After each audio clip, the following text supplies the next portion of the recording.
You spend much time in Pittsburgh? I haven't been there in a while. It's America's most livable, medium-sized city. I had such a blast when I went to Pittsburgh. Took a baseball game, Permanis Brothers. It was beautiful. I grew up about an hour away from Pittsburgh. It's great. Yeah. Okay, so let's look at what this election is all about. It's about a lot of things, but it's really about the Pittsburgh metropolitan area, right? Okay. So we talk a lot about Philly. We talk about Philly burbs, and we talk about all this stuff. But this is a great microcosm of what has happened and why Pennsylvania is as competitive on a presidential level as it is. And the answer is that dot in Pittsburgh, Okay. right? So Pittsburgh is not as democratic as it used to be. And the outlying counties, particularly Washington and Butler counties, have gotten a lot more Republican. So this is why Pennsylvania has done what it's done. Okay. So there's your Pennsylvania, and we know in Butler was the why. Yep. We know about all that. Okay. So let's compare 2016 first. We'll look at the 2016 results in these three counties first. So show us 2016, magic wall. Okay, so here you go. Butler County, Trump wins. Washington County, Trump wins. Substantial margins, but Hillary Clinton got the lion's share there in Allegheny County. Now contrast that with 2020. Show us 2020. Here it comes. Okay, what do you see? That Biden bumped it up. Right? So Biden, there's a lot more votes in Allegheny County, obviously. This is Pittsburgh and the close-in suburbs.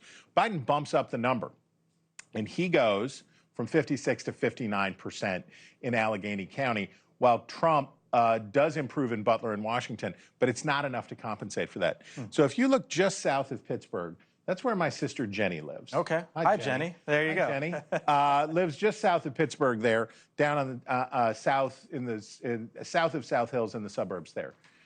Those are the places where this election is going to be decided, right? The Jenny McIntyre's neighbors are going to get to decide this election because those are the suburbanites that moved that nudge that took it in that direction from 2016 to 2020.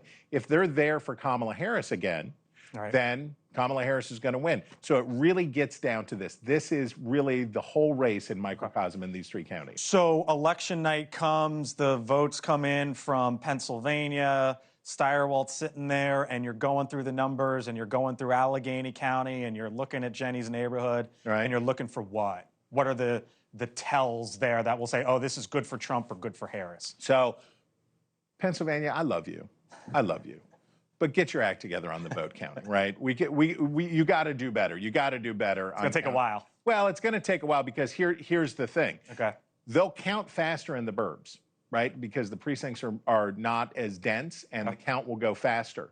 And then we'll be slogging through. Do you remember in 2020 watching the Allegheny County elections office, hour after hour of cameras on these poor election workers who had masks on, and they're going through all of these ballots to do all that stuff.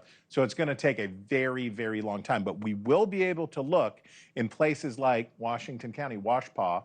We'll be able to look there and see if Donald Trump is hitting his numbers in those places. That's the first thing we're going to be able to see is he getting the kind of numbers he needs in the more suburban and ex-urban areas. Stirewalt breaks it down. Thank you, sir. So I text Chris this morning, and I'm like, want to take some viewer questions today? Why not? Stirewalt's like, I dig it. Let's do it. So we asked for some of your questions. Here's one of them. Caught my attention because I think this is probably at the end of the day what most folks want to know. One, who's going to win? We don't know that. No, we know. We just can't tell you.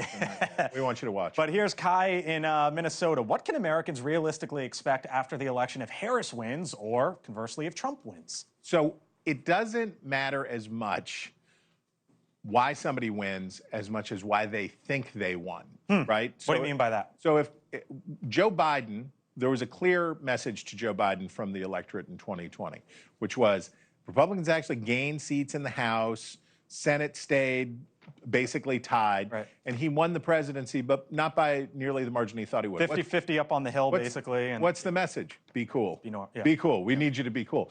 And then it got a little weird because they won those 2 Senate seats in a fluke in Georgia, and Joe Biden started thinking that maybe he was FDR, maybe he was LBJ. He was LBJ. It was just the last 100 days, not the first 100 days. He got the wrong message. He took the wrong message. If Kamala Harris wins this election, right, then the message that she should take away from it is she appealed to Republican voters out the wazoo, right? She spent all of this time promising. So if she wins, govern to the middle? Yep, and she believes, so then she's got to make good on the promise of putting Republicans in the cabinets. Second side of the equation, what about if he wins? Good luck. Who knows, Who right? knows, right? Trump unbound, right? Trump returned and not facing voters again. If you like Donald Trump, there's going to be a lot of it. If you don't like Donald Trump, there's going to be a lot of it.